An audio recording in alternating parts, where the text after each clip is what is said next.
Est-ce que vous savez ce qui différencie les entreprises qui dominent leur marché de celles qui disparaissent en silence? C'est pas toujours la meilleure offre, c'est pas toujours le meilleur produit, mais c'est leur capacité à voir ce que les autres ne voient pas, à anticiper le mouvement, à comprendre leur environnement concurrentiel avant qu'il ne soit trop tard, avant d'être dépassé. Parce que ne pas prendre en compte son environnement, et notamment son environnement concurrentiel, c'est ce qu'on appelle de la myopie marketing. Et croyez-moi, il y a énormément d'entreprises qui sont myopes à ce niveau-là. Parce qu'en réalité, ça finit toujours de la même façon. On se concentre sur son environnement très proche, on ne voit pas ce qui se passe autour, et ça finit par une perte de part de marché et de passer à côté de nombreuses opportunités. Donc aujourd'hui, on va voir ensemble comment faire une vraie analyse concurrentielle. Pas quelque chose de théorique, mais quelque chose au contraire de très pratique, étape par étape. Et si cet exercice peut vous paraître fastidieux, restez bien jusqu'à la fin. Je vous révèle comment simplifier et comment gagner du temps en faisant cet exercice grâce à l'intelligence artificielle. Alors pourquoi est-ce que je vous parle de ça aujourd'hui? C'est parce qu'en fait, c'est quelque chose que j'entends très régulièrement des entreprises, des dirigeants qui me disent: moi, je me concentre uniquement sur mes clients et mon produit. Les autres concurrents ne m'intéressent pas. Donc, en fait, ils font comme s'ils n'existaient pas. Et en fait, je comprends que l'intention puisse être bonne, de vouloir rester centré sur là où on apporte vraiment de la valeur. Mais pour moi, le problème, c'est que vos clients, eux, ils vivent pas dans une bulle.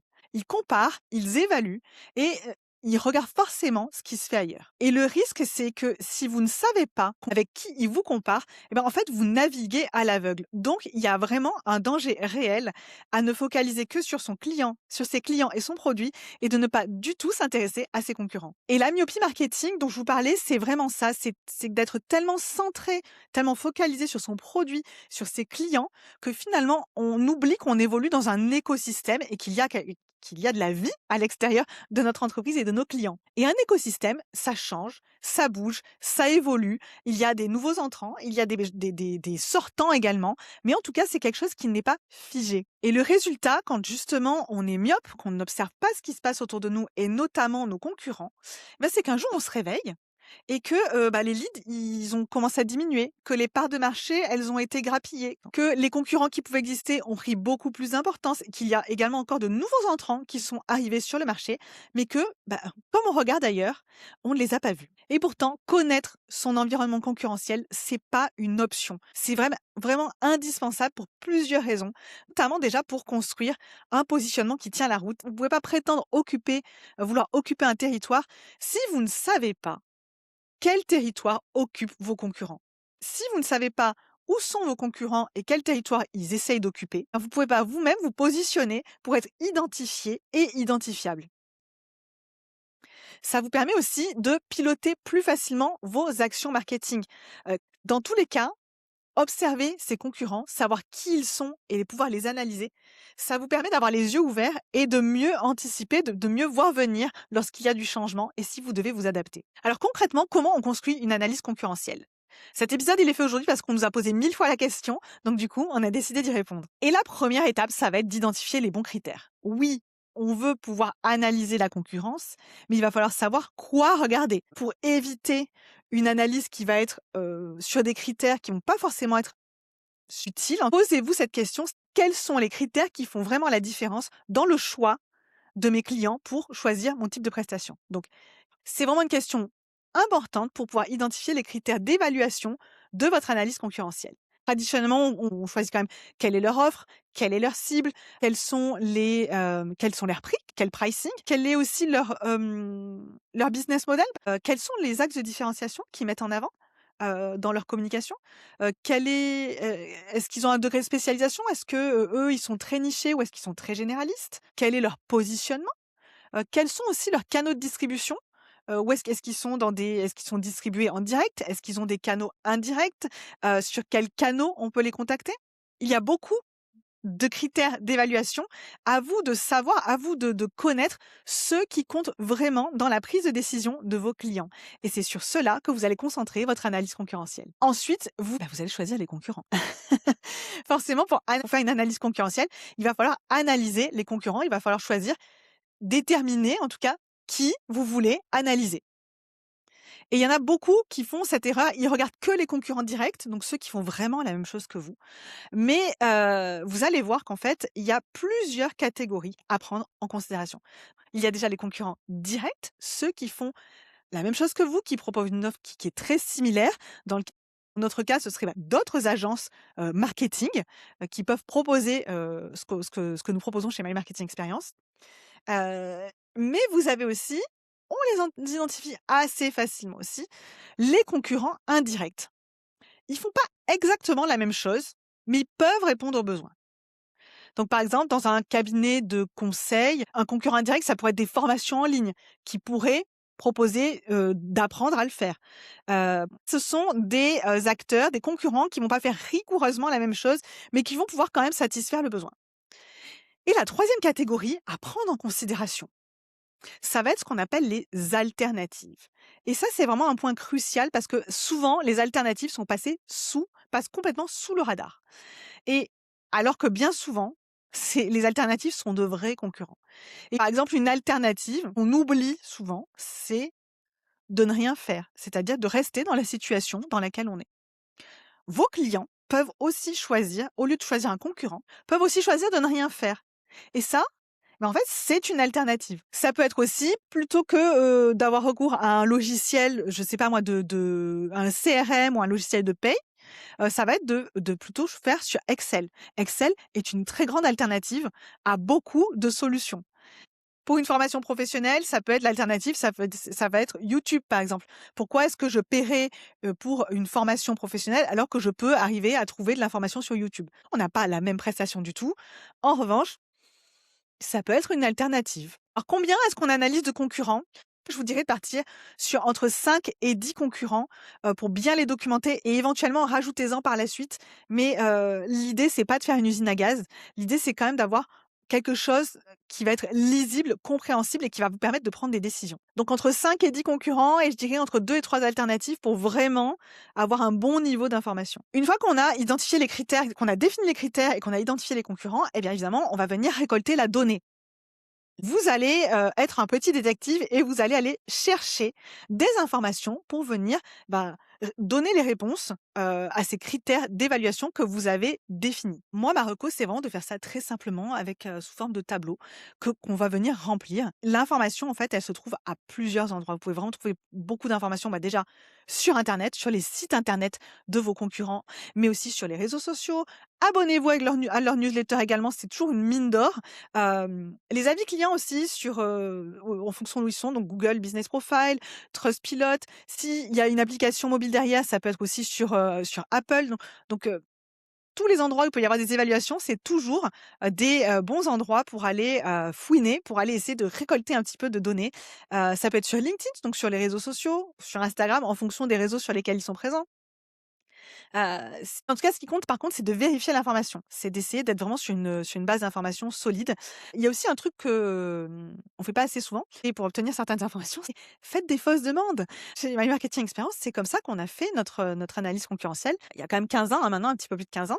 Quand on n'arrivait pas à obtenir les réponses, notamment sur les prix de nos concurrents, eh ben, on leur a fait des fausses demandes. On s'est fait passer pour, je crois à l'époque, une entreprise de conciergerie d'entreprise ou quelque chose comme ça, avec des besoins en marketing. Donc, on a tout simplement envoyé des fausses demandes pour obtenir ces informations. Donc, et une fois qu'on a récolté cette information, qu'on a bien mené l'enquête, il va falloir le classer et le structurer pour que ça ressemble à quelque chose.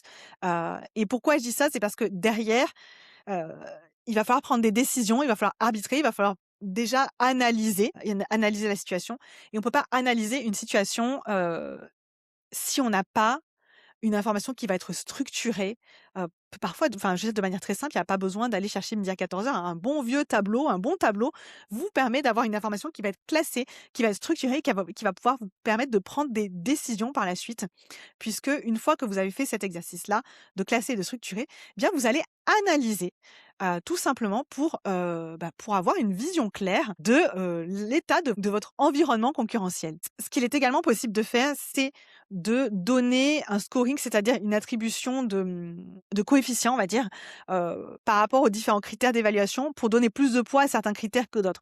Si on a défini entre 10 et 15 critères, il y en a forcément qui ont plus de poids dans la décision et qui ont forcément plus de poids, que d'autres dans ces critères d'évaluation. Donc n'hésitez pas à pondérer, ces résultats avec des coefficients, avec un système de scoring. L'objectif, ça va pouvoir identifier en un coup d'œil, là où il y a des points forts, là où il y a peut-être des choses à renforcer, où, vous êtes peut-être moins, au taquet par rapport à votre marché.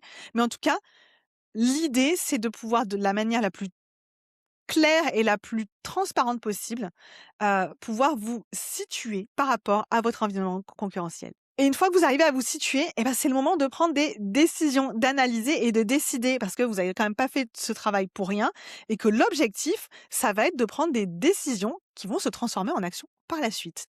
Donc c'est là que vous pouvez identifier quelles sont les pratiques concurrentes que vous pourriez adopter immédiatement pour pouvoir, vous mettre au niveau de vos concurrents ou pouvoir leur s'inspirer de pratiques, pour, rester plus concurrentiel. Sur quels critères vous êtes peut-être en retrait? Est-ce qu'il y a, un avantage, au contraire, sur lequel vous êtes plus présent et qui pourrait devenir votre avantage concurrentiel? Ou que vous pourriez sur lequel vous pourriez, mettre un petit peu plus l'accent quand vous communiquez? Et surtout, pourquoi un client choisirez votre offre plutôt qu'une alternative, que l'alternative de ne rien faire. Donc, vous voyez à quoi ça sert d'identifier les alternatives, c'est pour pouvoir mieux derrière valoriser votre solution plutôt que celle d'une autre alternative.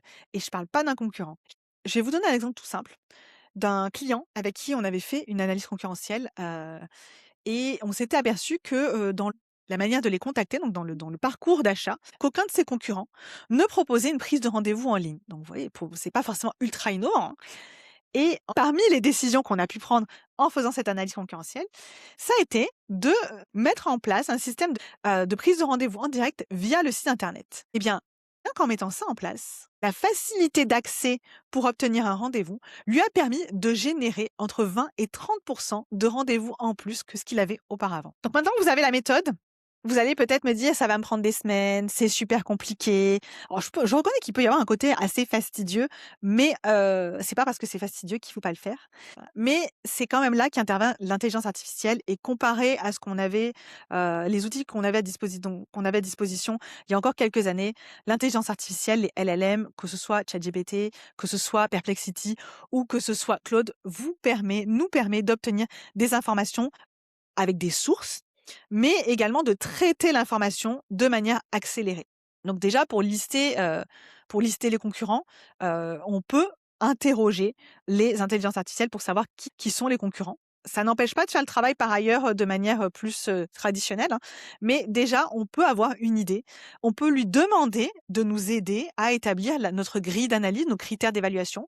Je répète quand même que vous devez toujours rester décisionnaire dans le sens où c'est vous qui connaissez, il y a personne d'autre que vous qui allez mieux identifier quels sont les critères d'évaluation. En revanche, vous pouvez demander à l'intelligence artificielle de vous challenger, de vous demander si vous n'avez pas oublié quelque chose. Ce qui est vraiment super intéressant, c'est pour aller collecter de l'information, ou que vous le copiez-collez, les résultats que vous avez obtenus, vous pouvez lui demander de faire le tableau à votre place et de déjà vous répartir, vous structurer, l'information, pour que vous puissiez avoir un tableau lisible. Et ça déjà, ça vous fait gagner un temps précieux. Et même dans l'analyse des données, si vous lui donnez des avis ou, des analyses que vous avez pu récupérer, eh bien, vous pouvez lui demander de la traiter.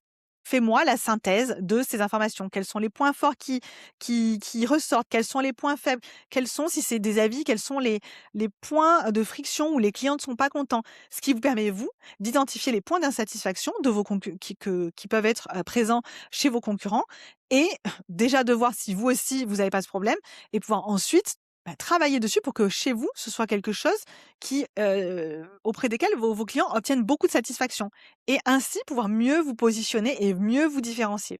L'intelligence artificielle, ça va vraiment permettre de nous aider, ça va être un super copilote, un super assistant pour construire et analyser, la concurrence, de sorte que vous allez pouvoir plus rapidement pouvoir prendre des décisions par rapport aux résultats que vous aurez obtenus. Mais je le rappelle, l'objectif, c'est pas qu'elle décide à votre place, c'est vraiment de pouvoir vous aider à récolter et à trier l'information et à l'analyser, mais en aucun cas, je ne vous conseillerais et je ne vous recommanderais de lui demander de prendre des décisions à votre place. Si cette vidéo vous a été utile, n'hésitez pas à vous abonner à la chaîne. Et si vous voulez aller plus loin, n'hésitez pas à vous abonner à la newsletter, notre newsletter 8h08 pour recevoir des conseils exclusifs chaque semaine, le jeudi à 8h08. Vous avez tous les liens dans la description. Et avant de partir, dites-moi en commentaire, est-ce que vous êtes plutôt du genre à avoir les yeux grands ouverts sur votre concurrence ou est-ce que vous êtes plutôt du genre à avoir besoin d'une paire de lunettes parce que vous êtes myope au niveau de votre marketing?